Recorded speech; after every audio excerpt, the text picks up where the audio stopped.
Yes po, magandang gabi and welcome muli sa ating video. Ngayon po ay papasyal tayo doon sa The Victor statue.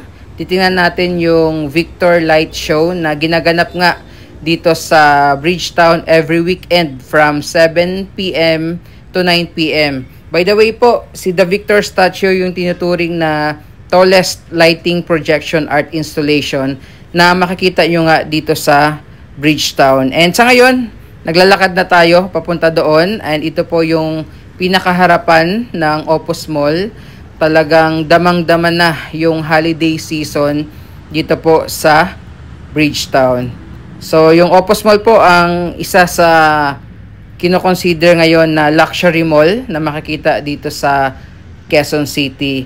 And from here sa ating location po, habang naglalakad tayo, patawid doon or papunta sa Bridgetown Bridge dahil pagkababa po niyang tulay na yan ay andun na po mismo yung The Victor statue. So from here po, tanaw na natin yung napakataas na statue ni The Victor and mamaya nga no, by 7 p.m. ay mapapanood natin yung light show. So hindi ko lang alam po kung same concept nung last year na napanood natin yung light show ngayon ni The Victor. Kaya abangan nyo po mamaya sa later part ng ating video. Libreng-libre lang po pumunta dito. And meron din silang night market doon sa may unahan, sa may Pasig City side. Dahil ngayon po ay andito tayo sa may Quezon City side. Kung saan located po ang Opus Mall, ito po ay bahagi pa ng Quezon City. Pero pagtawid natin dyan sa tulay, yan na po ay bahagi ng Pasig City. And yung tulay na madadaanan natin mamaya, which is yung Bridgetown Bridge, ay dumaan naman po yon sa Marikina River. So tara, lakad muna tayo. And again, abangan nyo po mamaya yung The Victor Light Show.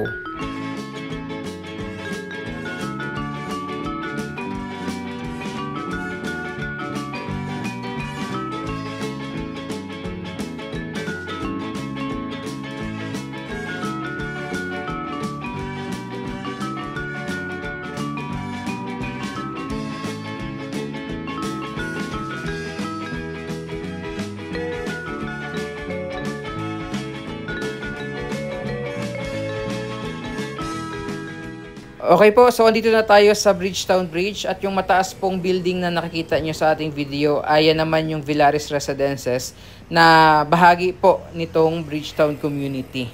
Actually last year, nag-iiba-iba rin yung kulay ng pinaka-disenyo nitong tulay pero hindi ko sure this year kung ganun din aside dun sa pailaw ng The Victor statue. Ito naman po yung Marikina River.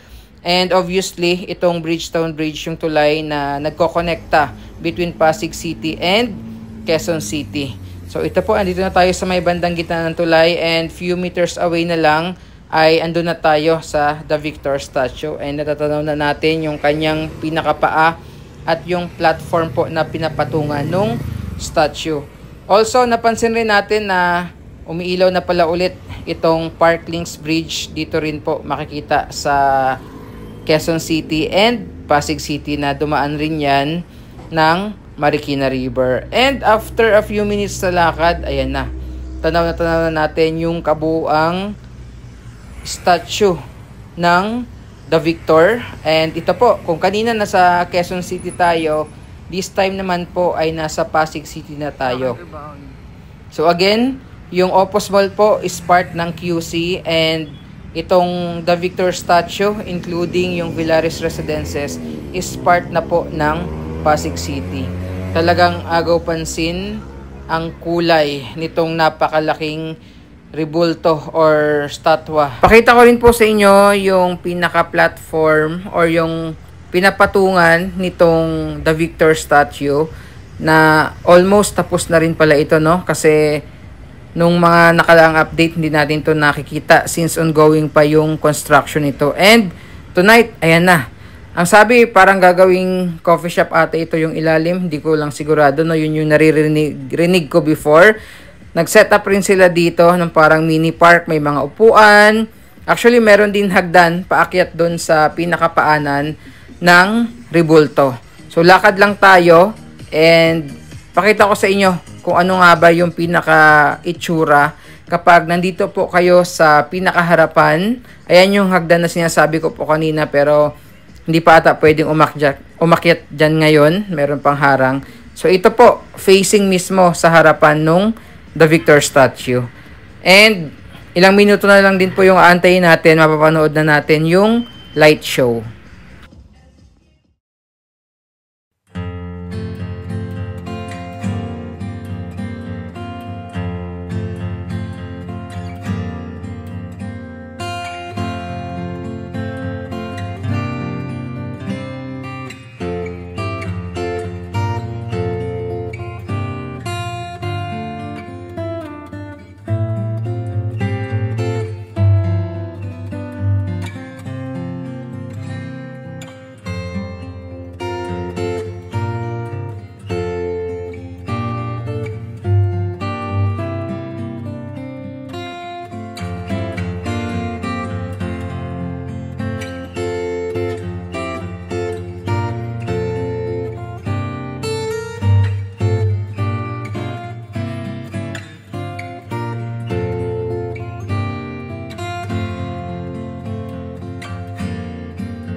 So yun po yung The Victor Light Show, and yes po, libre lang po yan sa mga gustong pumunta and manood ng The Victor Light Show. Yan po ay every weekend from 7 p.m. to 9 p.m. Actually, masarap din mag night walk dito sa loob po ng Bridgetown. Pag nagutom kayo, walang problema po. Meron ditong night market, may food park, and pwede rin kayong kumain sa loob ng Opus Mall. So tayo po ngayon ay naglalakad na ulit, pero this time ay dito tayo sa may kabilang side naman ng Bridgetown Bridge dahil gusto kong silipin yung light show naman doon sa may kabila, which is yung Parklinks naman po, no, yung Parklinks Bridge.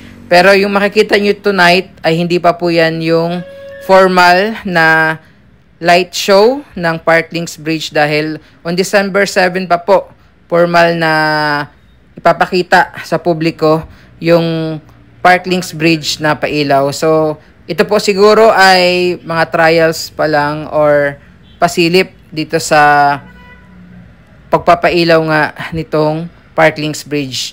This is po in relation sa holiday season.